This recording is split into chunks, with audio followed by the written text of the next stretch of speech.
What's up, YTPC?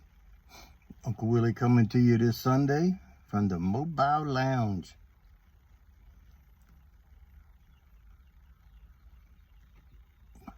Hope everyone's been having a good weekend.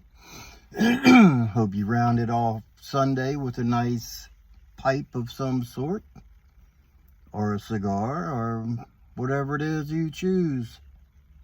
Hope it treats you well.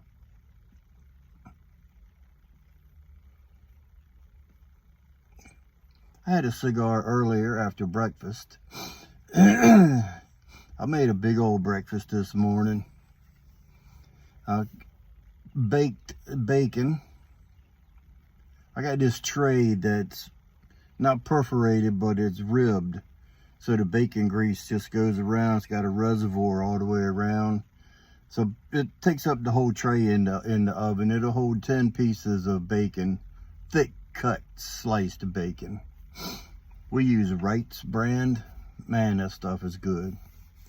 So we had bacon, sourdough bread toast, hash browns, which they were fried potatoes. They were cubes is what they were. I thought they were O'Brien, but they weren't. They were more square.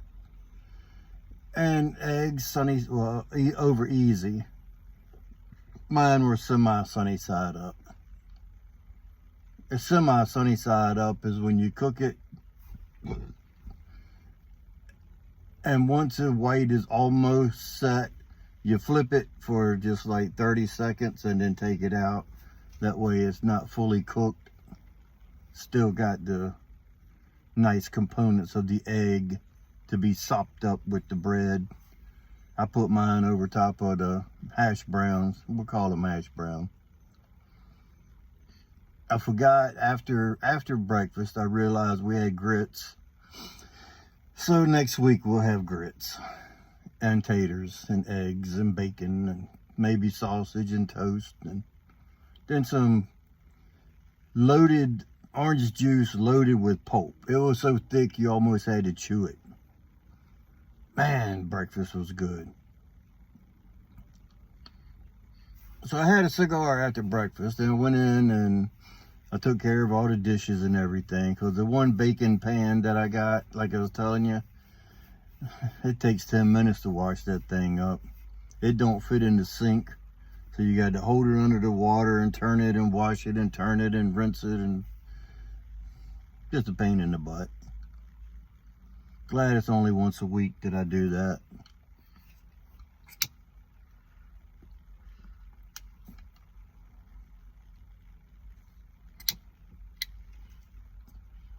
So,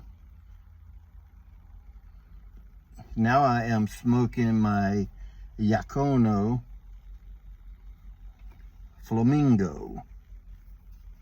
And I showed y'all before, if you put the legs on it, it looks like a flamingo. That's the body, and there's his neck and his head with the beak sticking out. Flamingo.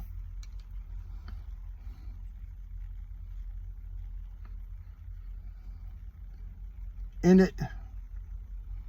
it to win it.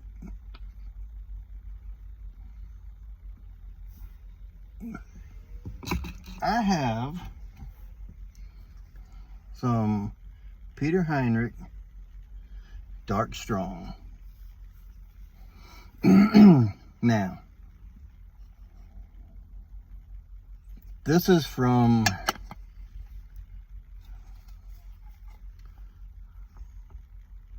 '5 of 22. So it's like, what, 10 months old? I remember, well, I've done smoked quite a bit out of it. I remember when I first got it, it had a real strong anise, not anus, or Uranus. A real strong anise aroma.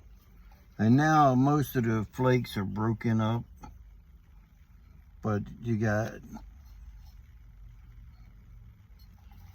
I don't know if I got a full flake or not. This might be the closest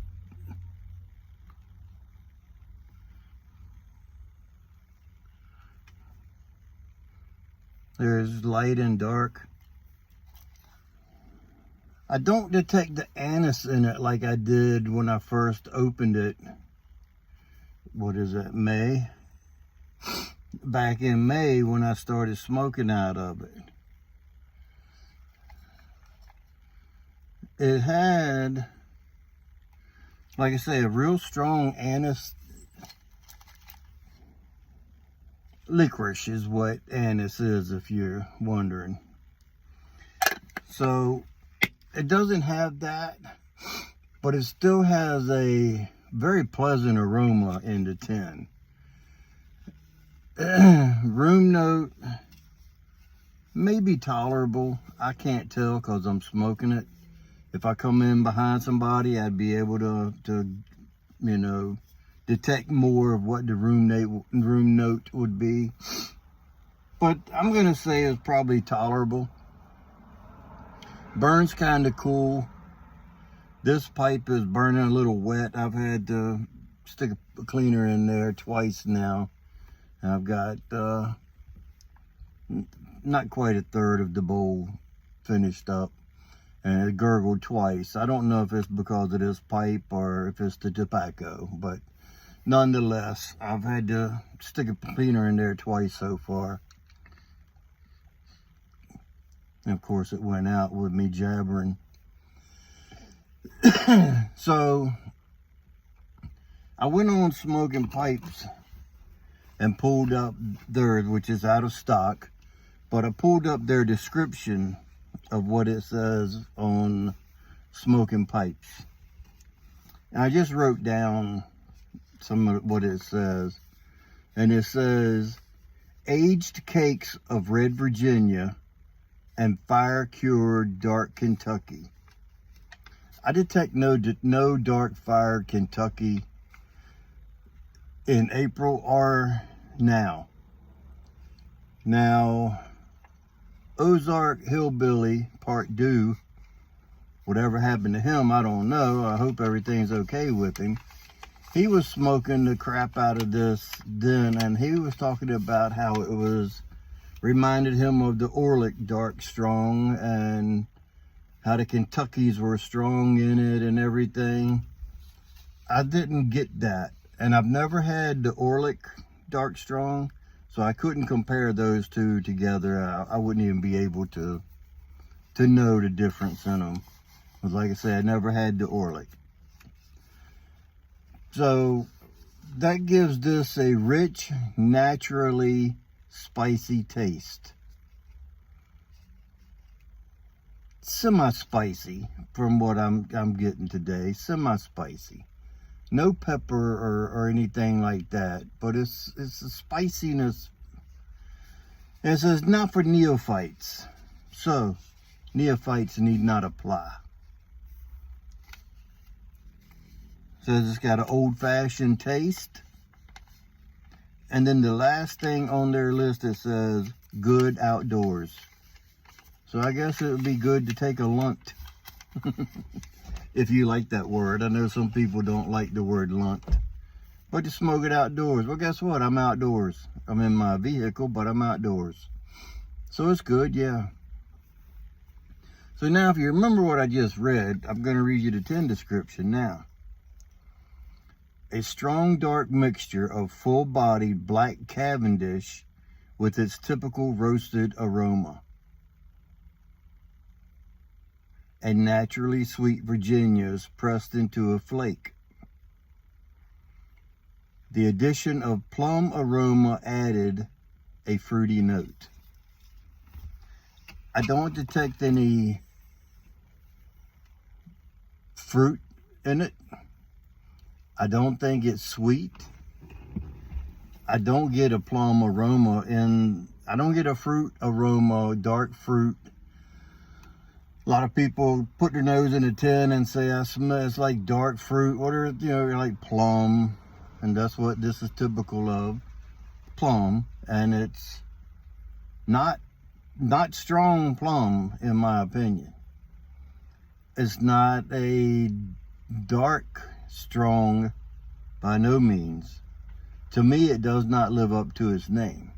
It's not strong. It is dark on one side of the flake, but not on the other. Sweet, spicy, no, I got a little spicy, like I said, not real sweet.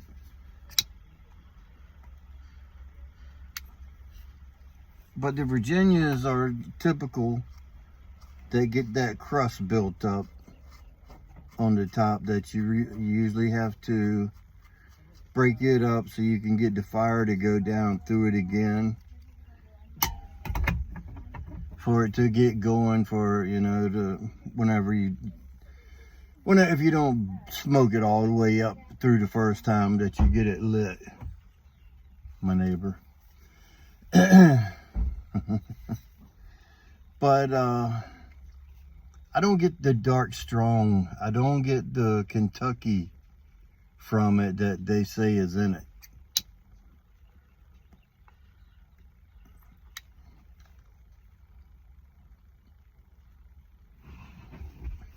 And now I'm trying to think. I think it was Beans yesterday when he was smoking that old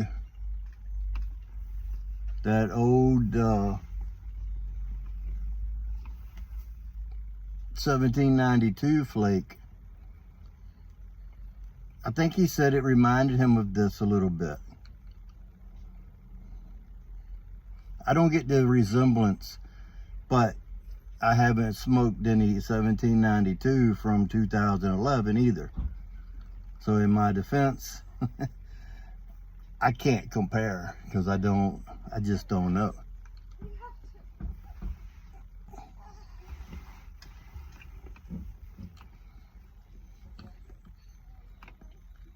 I'm nosy. Good? Yeah, it's good. Would I buy it again? Yeah. But no. The reason I say no is because I've got this half of 100-gram tin here, and I have two 200-gram tins in the box in there. If I didn't have any, would I buy it again when it came available? Yeah. Pardon me.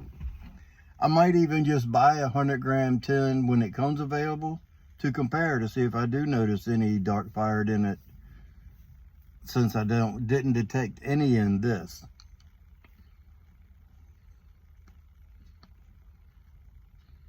So anyway, if anybody knows anything about Ozark Hillbilly, leave a comment below. I haven't heard from him for, what, 6 months or better. He was having a big gout issue with his feet and legs. Hope everything's okay with him. I want to thank each and every one of you guys for returning. And I'm going to jump off here and finish up the rest of this. So remember, if you stay ready, you don't have to get ready. And with that being said, until next time, you know what to do. Stuff them and puff them.